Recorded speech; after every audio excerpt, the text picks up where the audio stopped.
கரப்பாம்பூச்சியோட தலையை வெட்டிட்டா அது உடனே சாகாதாமே, அப்படியா?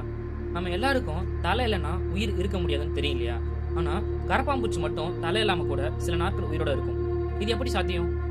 ஏன்னா மனிதர்கள் மாதிரி அதோட மூளை மட்டும் உடம்பு இயக்கிறது இல்லை. அதோட உடம்புல இருக்கிற நரம்பு அமைப்பும் பல வேலைகளை தனியாவே செய்யும்.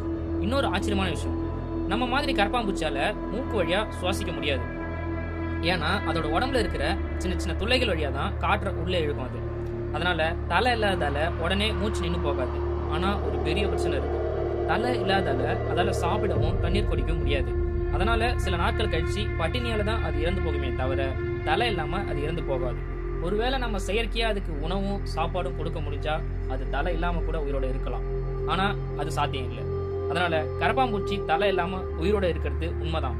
ஆனா அது நிரந்தரமாக உயிரோட இருக்க முடியாது. இது மாதிரி இன்னும் நிறைய science, technology and amazing fact தெரிஞ்சுக்கணும்னா டிகே ஆஸ்ட்ரோடெக்கை சப்ஸ்கிரைப் அண்ட் ஃபாலோ பண்ணுங்க.